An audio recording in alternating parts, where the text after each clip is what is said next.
Hey guys, this is your host, Chana Steinmetz, and welcome back to Thinking Green. So last week we discussed the forest fires spreading throughout Northern California, and today we're going to stem off that and talk about man-made deforestation, specifically in the Philippines.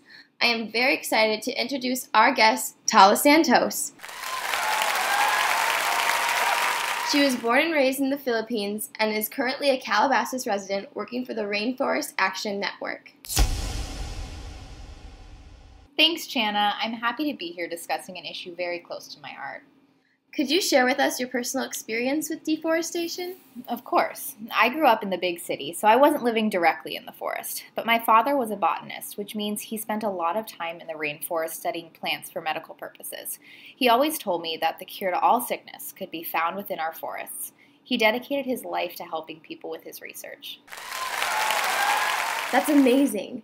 Deforestation must have had a negative impact on his research. Oh, definitely. He would travel to different sections of the rainforest for lengthy periods at a time. His trips went from 2 weeks to 2 months because he was worried he wouldn't be able to study certain plants before their habitat was destroyed. Was it hard for him to be away from your family for so long? Yes, it was very difficult for all of us. He would stay with some amazing indigenous forest natives, though. He spoke very highly of them. He would tell us all about how they could get all of their needs from the forest and treated it with the utmost respect. What would happen to these natives once the loggers invaded? My dad came home after one of his trips with tears in his eyes. He witnessed over 100 people lose their way of life. They lost the place that they called home. Since they rely so heavily on the rainforest for food, shelter, and soil quality, they cannot stay there once the forest is gone. The loggers do not do anything to accommodate for these people. That's a heartbreaking situation. No one deserves to have their home stripped away from them. Exactly, which is why I have gotten involved with the Rainforest Action Network. What kind of work does the organization do?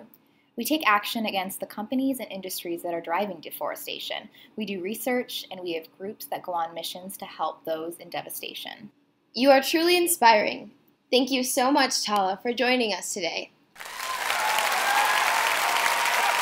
Listeners everywhere can get involved with the Rainforest Action Network too.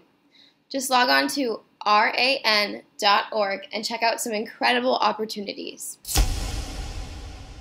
Also, a big thank you to this week's sponsor, Ray's Family Sunflowers. Be sure to stop by his 10-acre sunflower field in Malibu. 15% of all Ray's profits this next week will be donated to the Rainforest Action Network.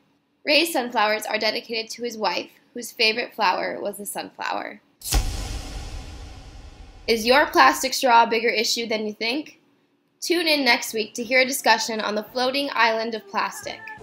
Thank you for listening to Thinking Green with Chana Steinmetz. Go in plants and peace. Mr. Blue Sky, please tell us why you had to hide away for so